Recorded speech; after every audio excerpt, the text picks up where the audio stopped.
Hey everybody, welcome back to marketing. In our video today, we're going to be taking a look at the marketing environment. Now, as you probably could have imagined, a business organization does not exist in a fishbowl or a bubble.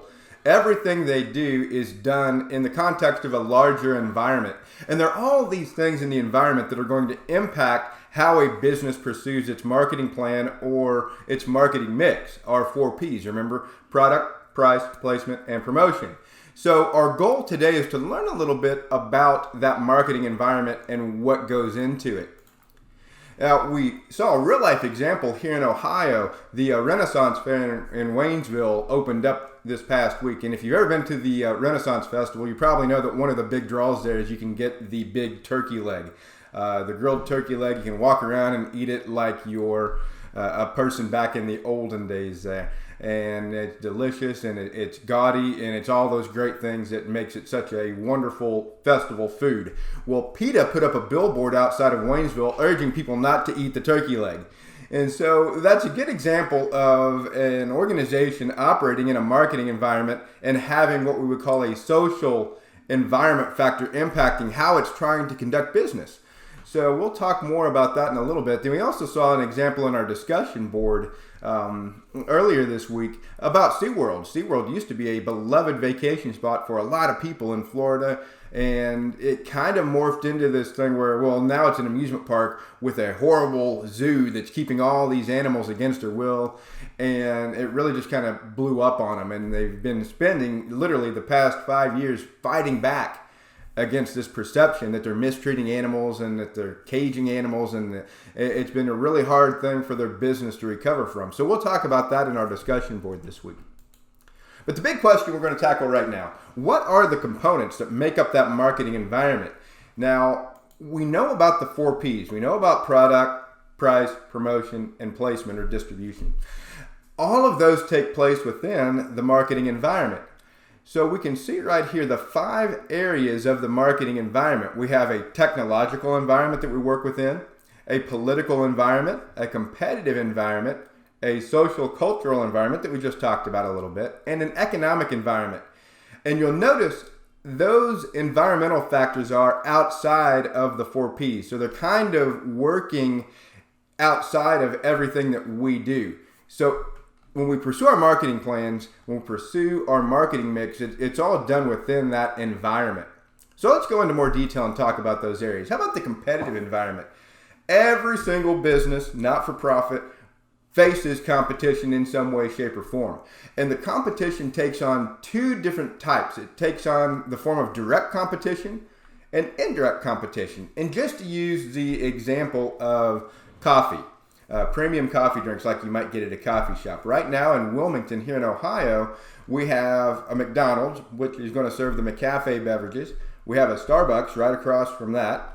And we have a 2 or 3 local, independent, family-owned small businesses. I've got a drink here from Kava House, which is one of the small coffee shops in Wilmington. If you're ever in Wilmington, stop by Kava House. I promise you it's going to knock the stocks off of anything you're going to get at Starbucks. But that's direct competition. Businesses making the exact same kind of products and competing with one another. Businesses also face indirect competition. Instead of going to Starbucks and getting that coffee, I can go to Target and buy myself a coffee machine that makes latte drinks, it makes cappuccinos, and I can try to replicate that coffee house experience in my own home. I'm not going to Target and buying a coffee, but it's still competition because I can replace and substitute my usual Starbucks drink with an item I can make at home. Or maybe I could drink something that's not even coffee. Maybe I could drink a Red Bull instead of coffee. Maybe I could drink OJ in the morning instead of coffee. Maybe I could just go to Walmart and get a 100-gallon jug of syrup and just guzzle it straight, since basically that's the equivalent of what I'm drinking here anyway. All that is indirect competition. It's a different product that can substitute for these products. So every business faces direct competition. Every business faces indirect competition. Now think about Walt Disney World for a second. Your book talks about Walt Disney World, and it talks about it in the context of the technological environment and these little magic bands that you can get when you go to Disney World that track your every move. You can use them to open the hotel door. You can use them to buy things in the park, to reserve your rides and scan yourself in to get on a ride. Really cool piece of technology there. But right now, let's talk about the competition. Now, maybe pause the video and think for a second. If you're Walt Disney World in Orlando, Florida, who are your direct and indirect competitors? So just take a moment, think about that, maybe pause the video and ponder that point for a second and see if you can come up with a list of direct competition and indirect competition to Walt Disney World in Florida. All right, hopefully you've had a chance to think about that and you've got a good idea about the competitive environment. And you can also think of different examples. One of the things in marketing that's really good to do when you read an example in the textbook or you hear an example in a lecture video, try to think of your own examples too. You tie it into things that you're familiar with in your life, products that you buy, places that you do business with, and try to tie them in that way. It really kind of helps make those examples and concepts stick if you do that. So, every business has competition. Every business ought to have a competitive strategy for how to deal with that competition. And that kind of revolves around three different questions. Should we compete at all? Do we have the resources and the technological and the human capital know-how to compete? If so, in what markets should we compete? We want to be in markets that are growing and profitable. And then finally, how should we compete? And businesses have a number of ways that they can compete. They can compete on price. You think about Walmart. Walmart's big draw is low prices every day. Always Walmart. So they're competing on price. They want to provide a customer with the absolute bare bottoms price that they can offer, lower than anybody else can perhaps offer. They're not really competing on customer service. Nobody ever walks away from Walmart saying, wow, that store was so clean. I definitely didn't find chicken wings in the toy aisle where somebody had ate them and left them and then they're just sitting there. I had so many cashiers to pick from at Walmart today. Nobody ever says that. Walmart's competing on price and not customer service. You look at Disney World, Disney World's not competing on price. I literally had to sell half my property just to go to Disney World. I'm out there selling cars, I'm out there selling electronics just to pay to go to Disney World. It's not competing on price. It's a very expensive place to go. What they're competing on at Disney World is the experience that you get, the customer service that you're getting, the quality, all that stuff makes up the Disney World experience. So businesses kind of have to choose how they're going to compete. Normally, you can't compete on every one of these factors. You're not going to be able to do that. So that's part of the competitive strategy. How are we going to compete? Think of a business that you do business with, and how are they competing? Are they competing on price? Are they competing on a quality product? Are they competing on really great customer service or the buying experience? Think about that.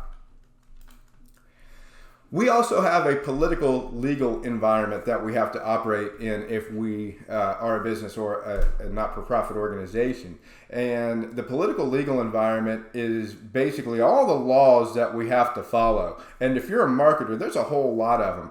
And there's certain organizations of the federal government that are kind of dedicated to making sure that companies follow the laws that they're supposed to. One example is the FDA, the Food and Drug Administration.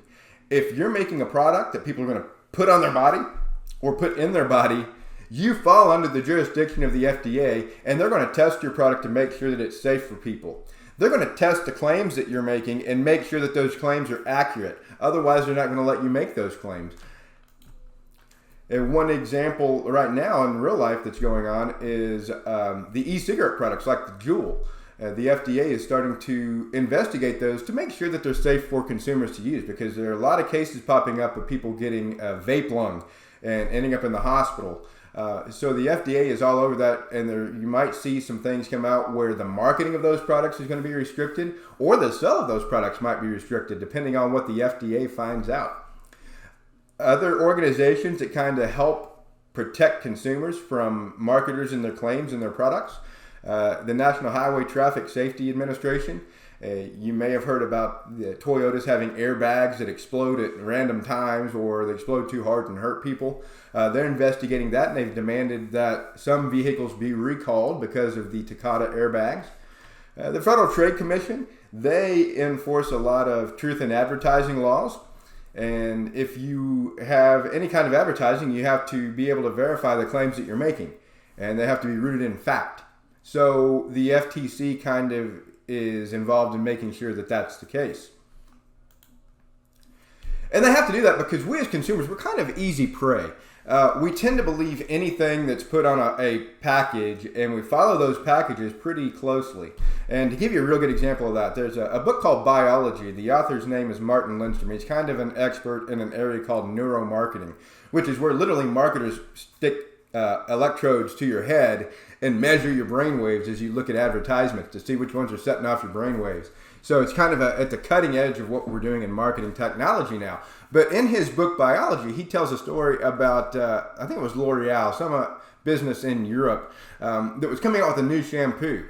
And they got all the way through the product design process. They're in the packaging part. And right before the packaging design was sent to the vendor to be created, a kind of rogue employee stuck fortified with X Factor on that bottle, on that package design. So when it went to the people that were making those bottles, they printed fortified with X Factor on the bottle.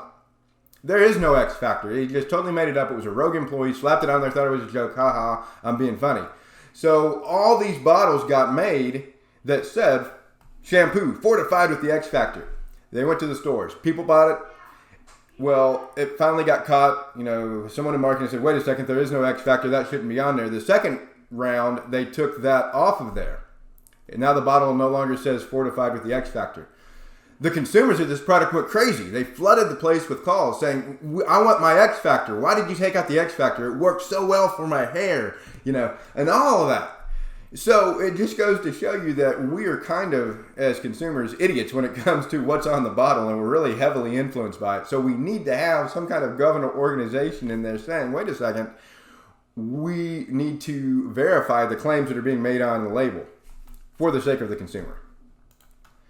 The economic environment is also an environment that we work in. And really what the economic environment does as a business is it kind of dictates how aggressive we can be with our price increases, how aggressive we have to be with promoting our products. Because what happens is the economy goes in cycles. It goes up, it goes down, it goes up, it goes down. Right now we're kind of in the part of the economy where we're going up. Or maybe we're at the top of the going up part and we're getting ready to come back down toward what we call a recession. So in the graph here, you can see GDP, which is a measure of everything the economy produces, and time is down here on the x-axis. So what happens over time is we kind of go through what we call a expansion, and then we hit a peak.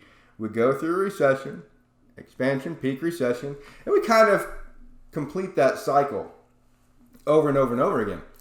And as you probably could imagine, some products are going to be more popular and more in demand when the economy is good. When the economy is really good, people have money. People aren't afraid to spend it, so they're eating out. They're going to the cinema to go to the movies. They're going on expensive Disney World vacations. They're doing all those things. But when the economy hits a downturn, when we go into recession, when we hit that trough, we kind of make substitutions. Instead of going out to eat at Texas Roadhouse, I'm going to stay home and eat ramen noodles or Campbell's soup.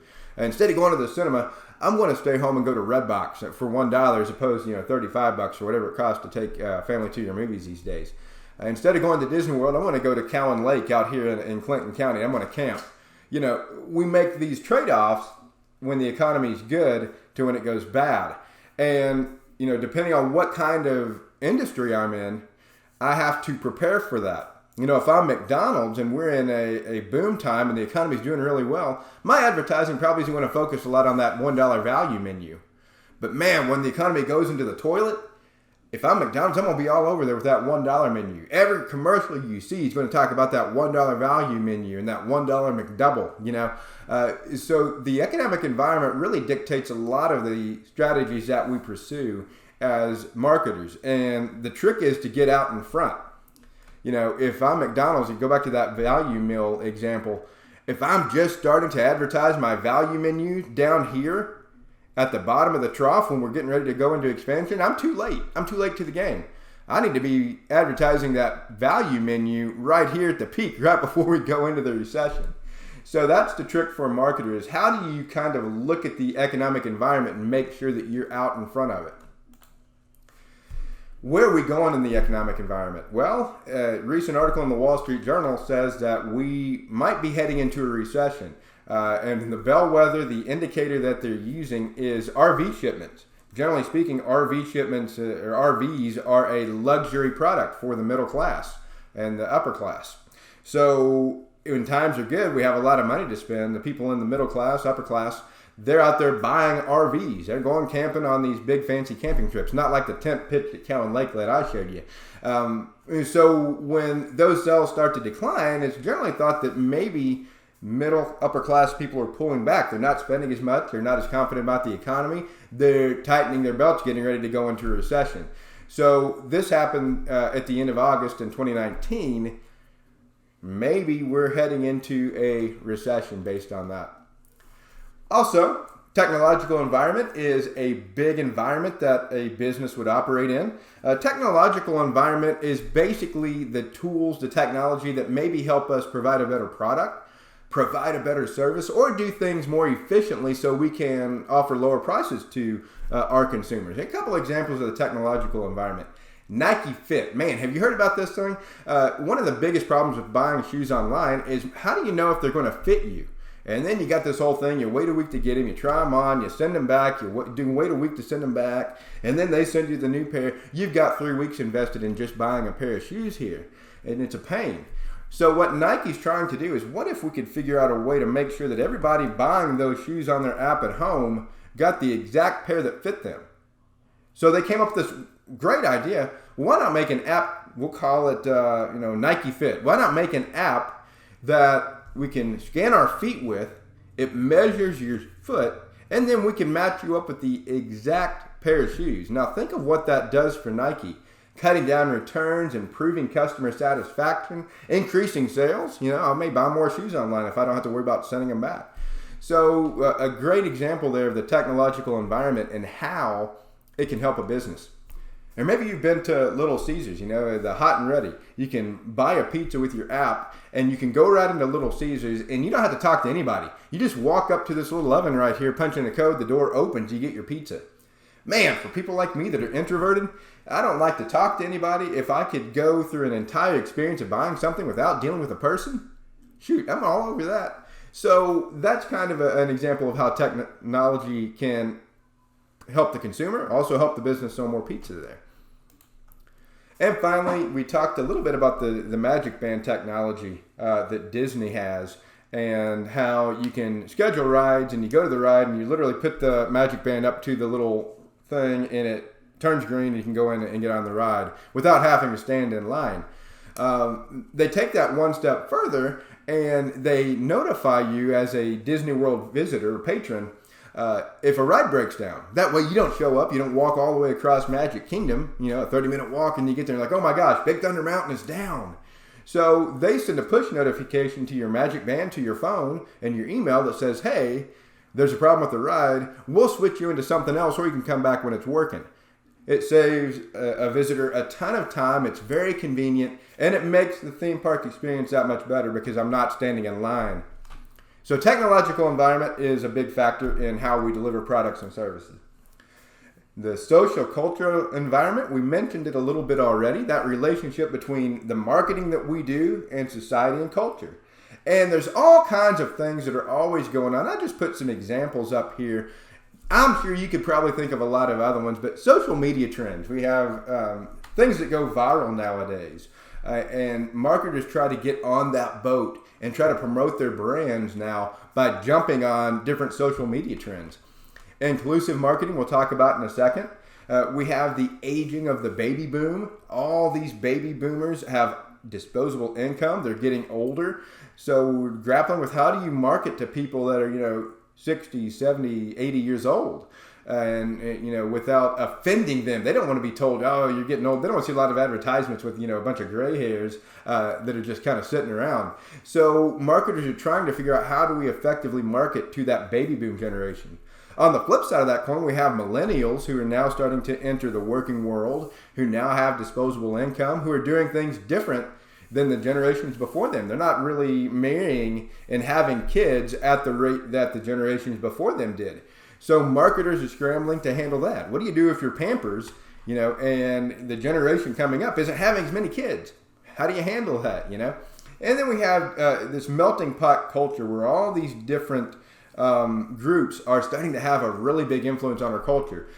Hispanic influence, for example. If you go to Walmart and Kroger now, you're starting to see a whole aisle of Hispanic foods, which is awesome for me because I love Hispanic food. I'm a big hot sauce guy, so if you go into my pantry, you'll literally see a lot of Cholula, hot sauce, and then you'll probably see me being like, what are you doing in my pantry? Get away from my hot sauce.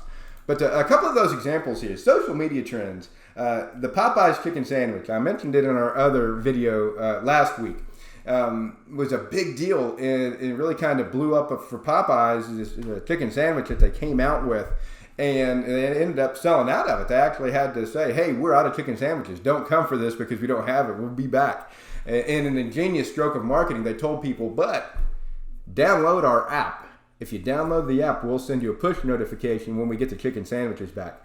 So, they're playing it from a couple different angles there. It makes you wonder, hey, chicken, come on, did you really run out, or was this all just a big ploy to get us to download your app? But that was big on social media. All these brands, all these people talking about Popeyes chicken sandwiches. You can see Wendy's in the game down here at the bottom. Chick-fil-A was involved in that conversation.